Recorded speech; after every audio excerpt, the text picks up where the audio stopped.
messieurs, bonjour, bienvenue sur cette émission consacrée à un sujet d'une importance capitale pour la construction d'une société juste et équitable. Nous voulons notamment parler des droits des femmes et des filles.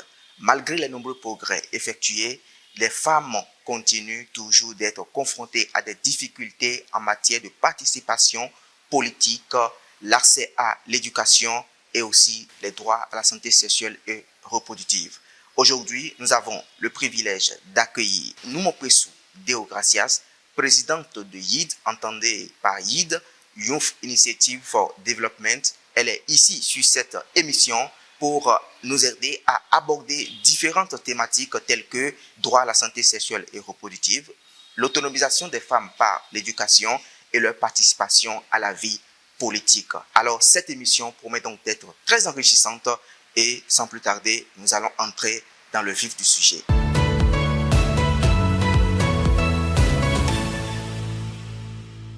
Bonjour, chers invités. Bonjour, monsieur le journaliste. Merci de vous présenter à nos téléspectateurs et téléspectatrices. Merci, monsieur le journaliste. D'abord, j'aimerais vous remercier de m'avoir invité sur ce plateau. Je suis Deogracias Noumo Pessou, présidente de l'ONG Youth Initiative for Development. Je suis militante féministe et spécialiste des questions en matière de santé sexuelle et reproductive. Alors, aujourd'hui, nous sommes là sur cette émission pour aborder, comme je l'ai dit tout à l'heure, différentes thématiques, notamment les droits à la santé sexuelle et reproductive, l'autonomisation des femmes par l'éducation et pour finir, la participation politique des femmes. Alors, quels sont selon vous les obstacles à l'accès aux services de santé reproductive pour les femmes et les filles? Merci, monsieur le journaliste, pour la question. En ce qui concerne les obstacles liés aux services de santé, je dirais d'abord qu'il y a des obstacles liés à l'information. On est dans une société où l'information liée à la santé sexuelle, notamment chez les enfants, les jeunes et les femmes, est encore difficile d'accès. On a l'impression que dans nos communautés, lorsqu'on veut parler de la santé sexuelle et reproductive des jeunes et surtout des femmes, on donne accès à un lieu où il y a de la débauche, il y a directement la cassure du concept préétabli de la société, alors que ce n'est pas le cas. Quand on a l'information, lorsqu'on a accès à l'information, à la vraie information, le jeune, la femme et même l'homme sait comment se tenir, sait comment les paramètres nécessaires pour pouvoir d'abord espacer les naissances, pour le jeune, vivre une santé sexuelle responsable et pour la femme, comment elle peut s'approprier son corps et rester, avoir conscience que son corps lui appartient. Voilà. Donc d'abord, en termes d'obstacles, c'est d'abord ça, l'accès à l'information. Et maintenant, lorsqu'on rentre dans le cadre des services, on a des obstacles qui concernent l'accès. On a des obstacles qui concernent l'accès à la vraie information parce que les agents de santé ne sont pas forcément impliqués.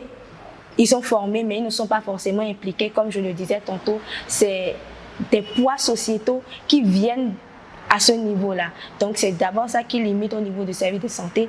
On peut parler, par exemple, des violences gynécologiques, par exemple, qui se passent dans nos services, qui sont connues. Ce sont des problématiques connues, mais qui ne sont pas relevées, qui ne sont pas prises en compte forcément. Voilà. Alors, comment pensez-vous que les politiques gouvernementales influencent ces différents services-là? Au Bénin, on peut dire que les politiques gouvernementales ont déjà fait un grand pas, notamment avec la loi concernant la santé sexuelle et reproductive. Là, je veux parler là de la loi 2021-12 du 20 décembre 2021, si je ne me trompe pas. Donc, il y a déjà une grande avancée en matière de santé sexuelle et reproductive. Donc, le gouvernement et les politiques gouvernementales font quand même d'énormes efforts pour pouvoir renforcer, permettre l'accès aux femmes et aux filles en ce qui concerne la santé sexuelle et reproductive. Mais étonnant, c'est maintenant la mise en application de ces différentes politiques-là qui posent encore problème. Comme on le dirait, les normes sociétales ont la peau dure. Donc, il y a ces arsenals juridiques qui sont là, mais qui ne sont pas encore mises en application. Alors, c'est vrai aujourd'hui qu'au Bénin, par exemple, il y a plusieurs femmes qui sont à des postes hautement politiques dans notre pays, mais le constat reste aussi le fait que malgré toutes ces femmes-là, malgré ces quelques femmes que nous observons aujourd'hui dans l'arène politique, il y en a plusieurs qui sont encore ou qui traînent les pas. On dit au Bénin, par exemple, les femmes sont plus nombreuses que les hommes. Malgré cela, dans l'arène politique, il y a très peu de femmes. Quels sont, à votre avis, les différents obstacles qui freinent encore l'élan des femmes dans la politique au Bénin? Merci, monsieur le journaliste. Comme vous l'avez dit tantôt, il y a plus de femmes que d'hommes, en tout cas au Bénin, et même en termes de statistiques mondiales, au Bénin, nous sommes 52% de la population. Donc, on arrive à se poser la question de savoir pourquoi il y a encore très peu de femmes dans l'arène politique. Je dirais de mon analyse et de mon point de vue que c'est d'abord sociétal, c'est d'abord une mentalité, une question de normes sociétales. Parce que longtemps, on a entretenu la vision selon laquelle une femme ne peut pas diriger. Une femme ne peut pas accéder à certains postes, ne peut pas avoir un certain pouvoir de décision dans la société, dans la communauté. Et c'est ce qui se transmet maintenant, qui transparaît dans l'arène politique. Ce qui fait qu'il y a très peu de femmes qui s'investissent.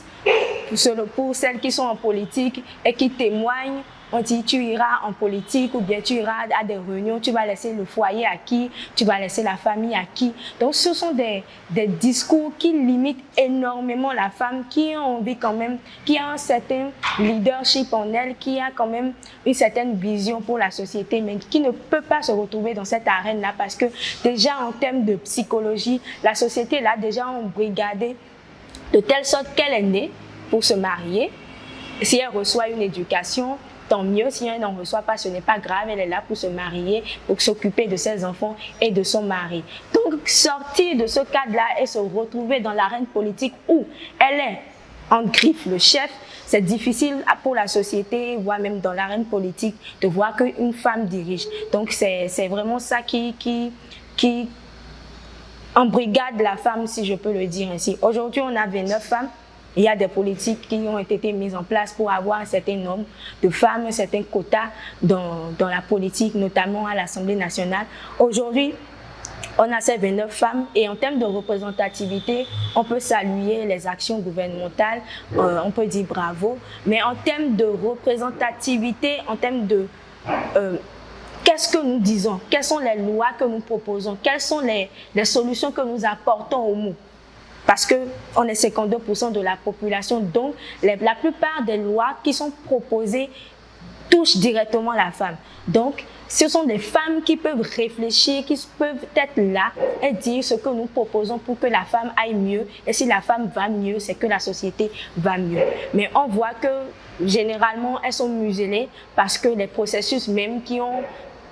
on peut dire ainsi, qui ont amené à ce qu'elles soient là, ne sont pas peut-être des processus, c'est toujours les hommes qui ont toujours décidé pour elles. Donc, quand elles se retrouvent là, elles n'ont pas la capacité de pouvoir parler, de dire le fond de leurs pensées. Ce qui limite aussi les femmes dans cette démarche de se retrouver dans l'arène politique, je dirais que c'est le manque de formation.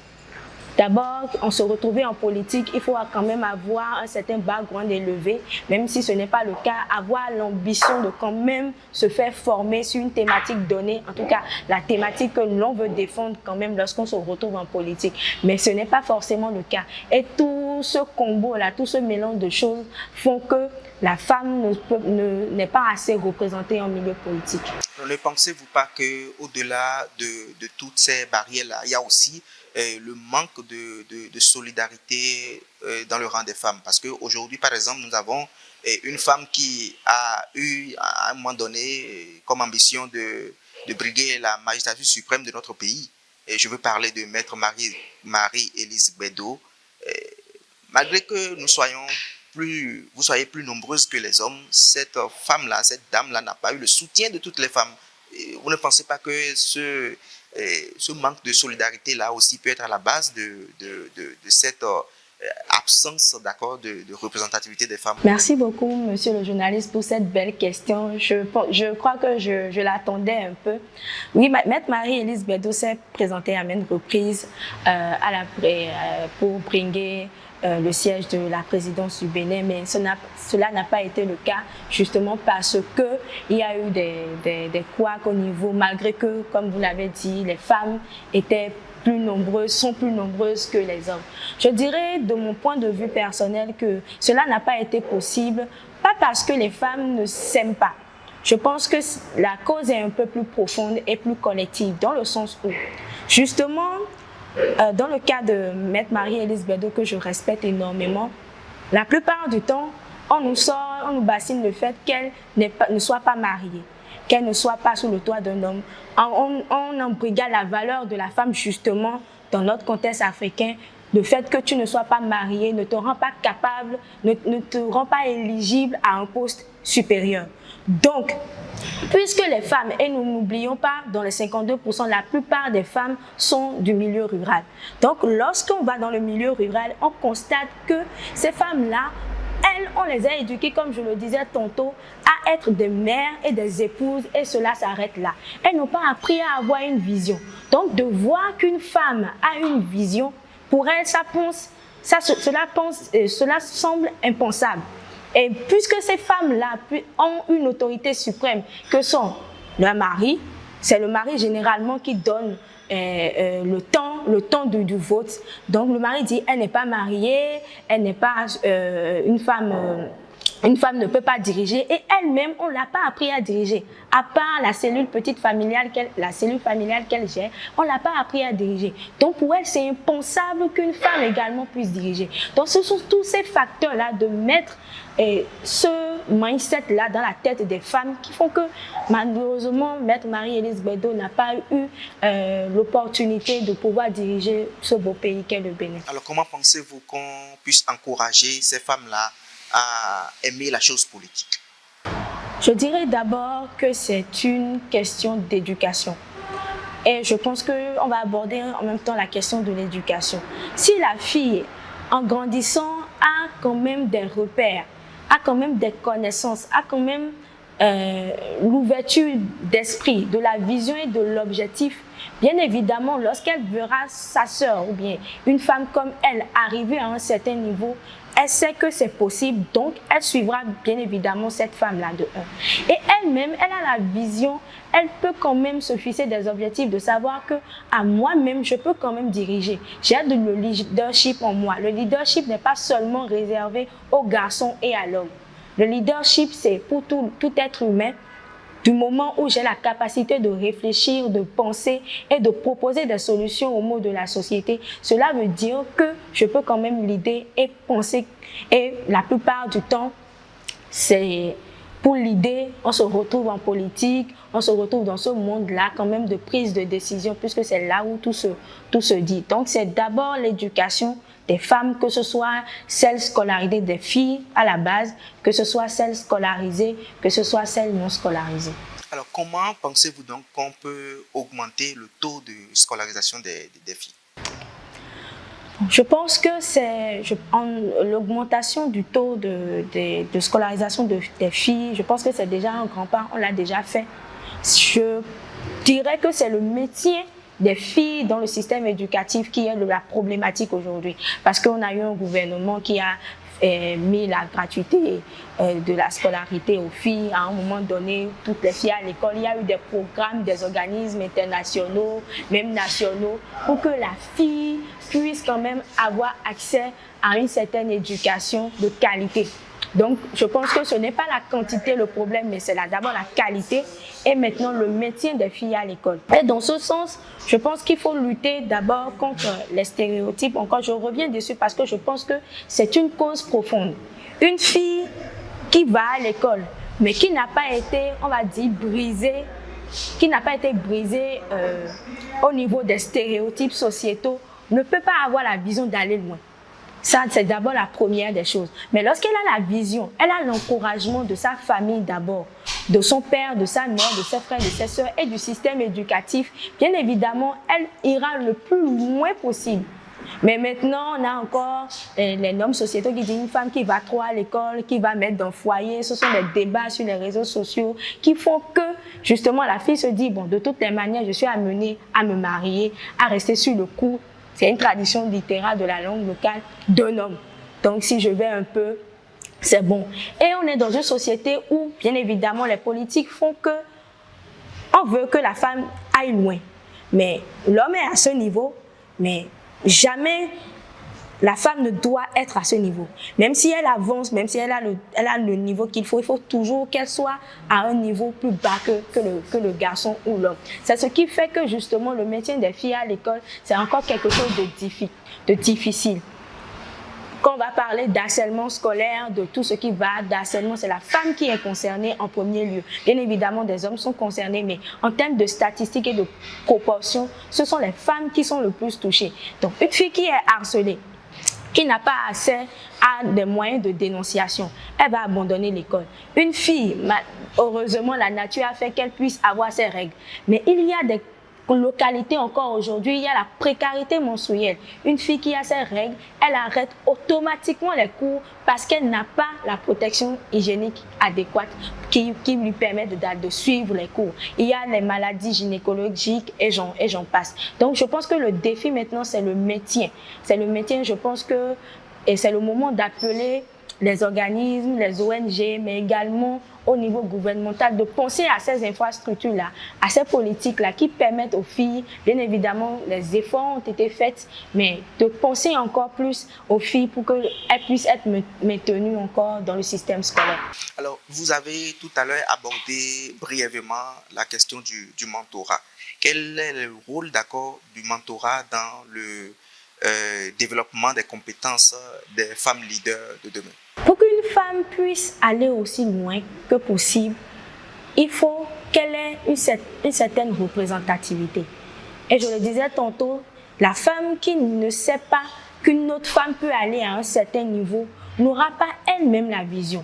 Donc, il y a plein de programmes de mentorat qui sont mis en place pour pouvoir permettre aux femmes de pouvoir bénéficier de l'expertise et de l'expérience des femmes qui les ont devancées.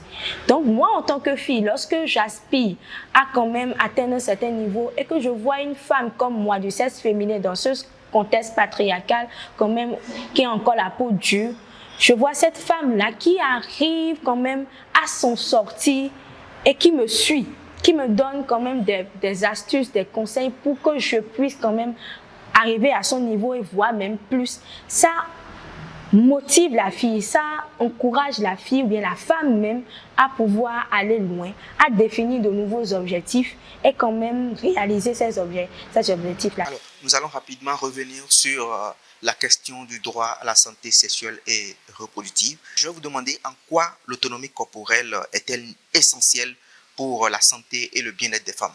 Okay. Merci, monsieur le journaliste. Notre contexte sociologique, et ça, je ne vais pas parler du contexte sociologique africain, je vais parler du contexte sociologique mondial. On a toujours considéré la femme comme un objet. Le système patriarcal a toujours considéré la femme comme un objet. Jusqu'à récemment, il y a des pays, même dans nos communautés, qui ne comprennent pas que même quand on est marié, on peut subir un viol. Et on peut dire dans notre langue locale, c'est ma femme, c'est mon mari. Bon, généralement, c'est ça, c'est ma femme. Donc, comment elle peut m'accuser de viol? Donc, voilà, si ça me plaît, je peux le faire. Elle n'a pas le droit de me le refuser. Et qu'on le veuille ou non, l'interprétation donnée malheureusement par nos religions exacerbe encore cette situation-là. Donc, la femme, longtemps, n'a pas eu l'opportunité de s'approprier son corps. Ça commence d'abord au bas âge. On dit, sous prétexte de lui éviter d'être une fille frivole, on l'excise dans certaines communautés, on l'excise pour lui enlever tout plaisir ou toute envie d'abord. Et ce n'est pas elle-même qui le décide, c'est la société qui décide ainsi. Lorsqu'elle se marie, elle tombe enceinte, même si la grossesse lui rend la vie impossible, elle met en danger son corps ou bien sa vie. On décide qu'elle le garde, peu importe ce qui va se passer.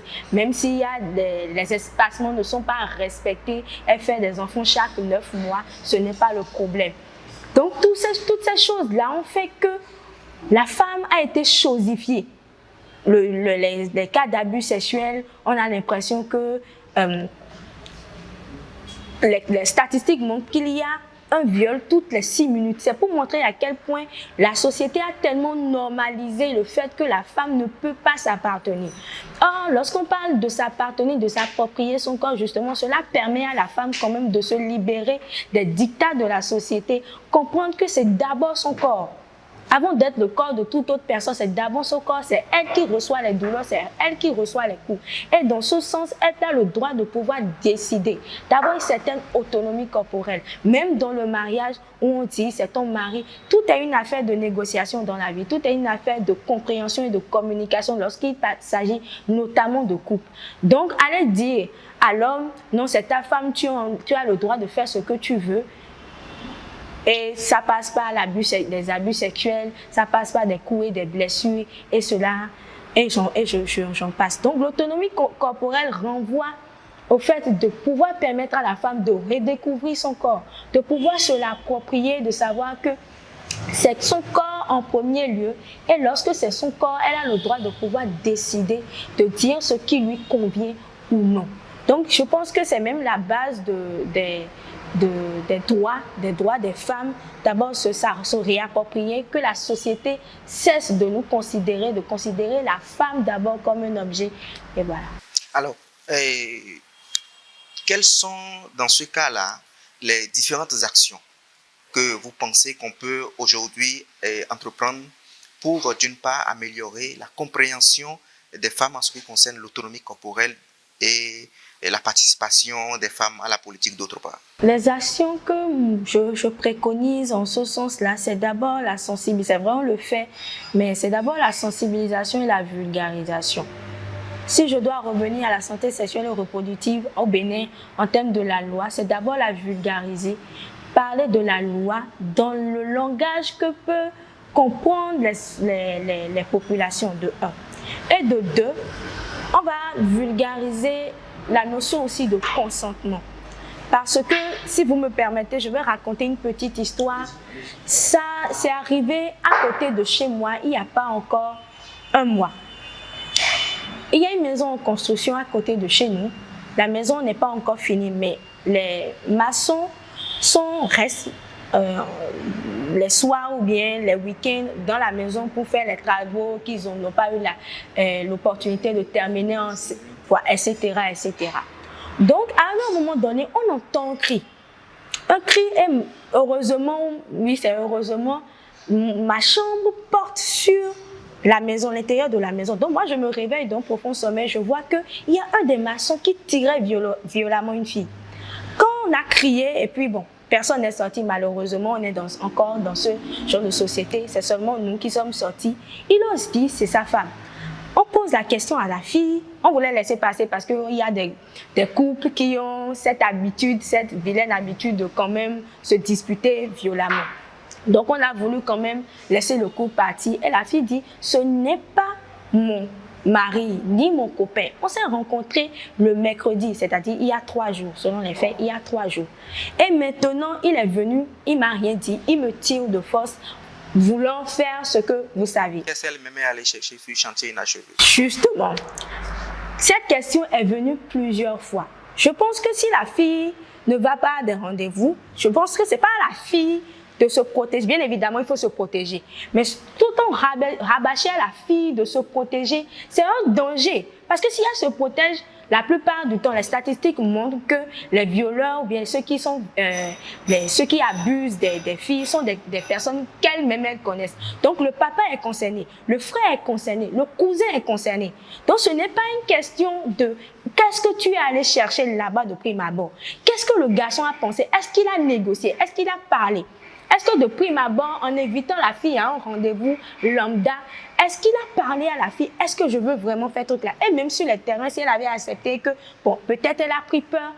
Il y a toute une manière, tout un procédé humain que je juge humain nécessaire pour pouvoir quand même rassurer la fille qu'on veut faire du sérieux, que voilà. Donc, malheureusement, le problème est allé loin. Moi, je tenais réellement que le problème aille loin. Donc, les forces de défense et de sécurité sont venues. On est allé au tribunal et tout. Arrivé à un moment donné, elle a pris peur. Donc, elle a retiré sa plainte et il a été libéré au bout de 2 semaines. En fait, c'est pour dire quoi? Toute cette histoire pour dire quoi? Il faut apprendre, bien évidemment, aux personnes scolarisées, mais aux personnes non scolarisées également, la notion de consentement, que ce soit chez la femme, que ce soit chez l'homme aussi. Apprendre également que le corps s'appartient à soi-même. Lorsque vous voulez aller dans ce sens-là, il faudra quand même passer par un processus que moi j'appelle un processus humain de négociation pour pouvoir atteindre ses objectifs. On ne peut pas passer par la violence pour obtenir des faveurs sexuelles. Donc, en termes d'autonomie corporelle, c'est d'abord de sensibiliser et de vulgariser cette notion-là aux personnes non scolarisées. Parce que moi, justement, ce genre de personnes n'ont pas encore reçu, selon moi, des tips ou bien des astuces nécessaires pour pouvoir quand même respecter. Jusqu'à ce que la police ne vienne, il n'a pas compris qu'il avait fait quelque chose de mal. Qu'il était en train de tenter, pour lui, c'était pas un viol, c'était tout normal qu'une femme puisse accepter quand il dit « je veux des faveurs sexuelles ». Pour lui, c'était tout normal. Jusqu'à ce qu'on arrive au commissariat et qu'il voit la cellule en face de lui dire « ah, on veut m'enfermer ». Donc, au fond même, ce n'est pas quelqu'un de foncièrement méchant selon moi. C'est parce qu'il n'a pas eu l'information, la vraie information. On ne lui a pas appris selon des procédés, on va dire, formels, que ceci peut amener à cela, que cela est dangereux d'abord pour lui-même et pour la fille. Donc, je pense que c'est d'abord une vulgarisation au niveau des personnes scolarisées et non scolarisées. La participation politique des femmes. Au niveau de la participation politique des femmes, je pense que cela se situe à 2 niveaux. Au niveau familial et au niveau même de la politique même. Au niveau familial, dans le sens où... Au niveau de la politique, les efforts ont été largement déjà faits.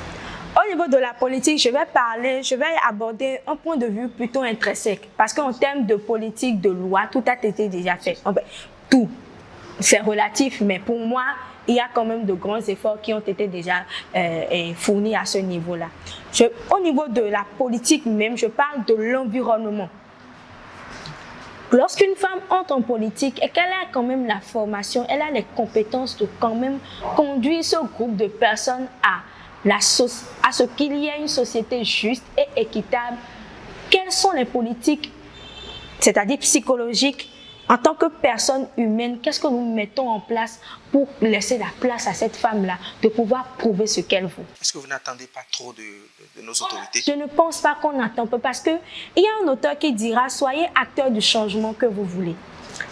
Donc, lorsque vous venez en politique et que vous voulez réellement un changement, un changement social de comportement en tant qu'être humain et que vous voyez que une autre personne partage la même vision que vous, pourquoi lui mettre les bâtons dans les roues à ce niveau-là? C'est vrai que c'est difficile, on est des êtres humains, donc il y a du bon et du mauvais en nous. Mais ça rapporte au côté humain, je rappelle toujours, on est en politique, c'est vrai.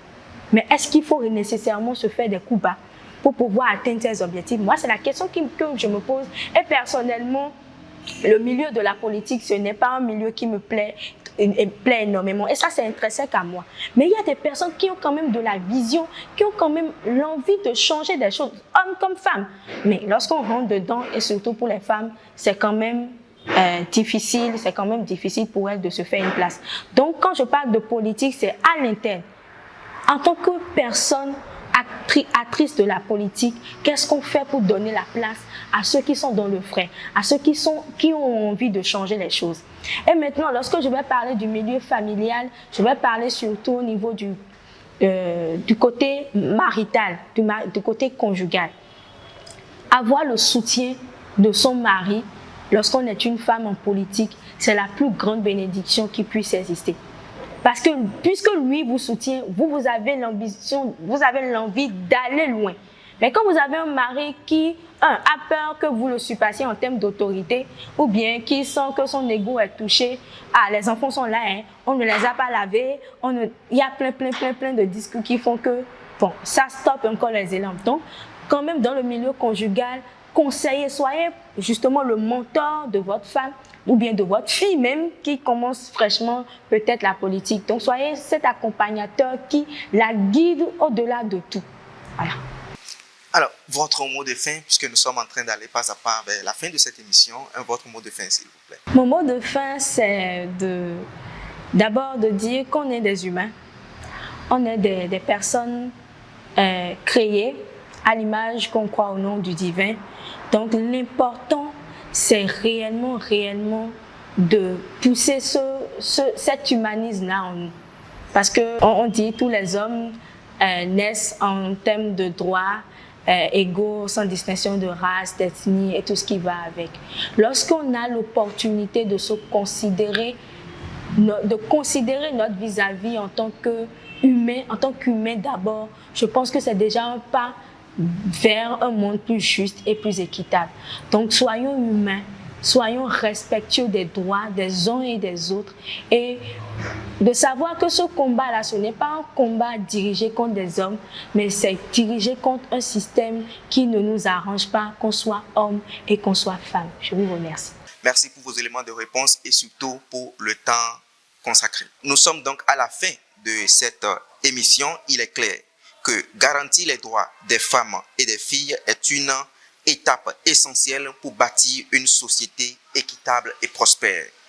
Comme l'a souligné notre invité, Noumonkwesou Deogracias, présidente de YID ONG, l'éducation, la participation politique et la protection des droits sexuels et reproductifs sont des piliers indispensables pour l'autonomisation des femmes. Cependant, le chemin vers l'égalité nécessite l'engagement de tous, y compris des gouvernants. Ensemble, nous devons continuer donc à briser les barrières et promouvoir une culture de respect et de justice pour assurer un avenir où chaque femme se sent libre et épanouie. Merci de nous avoir suivis. Nous n'allons pas clôturer, je vais dire, cette émission sans adresser notre remerciement au réseau des femmes leaders pour le développement, une organisation de plus de 500 membres engagés qui travaillent au quotidien pour la cause des femmes et des filles. C'est grâce donc au soutien du RFLD que cette émission a été effective. Merci à la présidente de l'ONG RFLD pour son soutien et merci à vous également, chers internautes, qui n'ont ménagé aucun effort pour nous suivre. CIB+, c'est le canal le plus sûr pour être informé et sensibilisé. Merci à vous de nous avoir suivis. C'était Pancras Kanda pour la présentation. Ciao, ciao.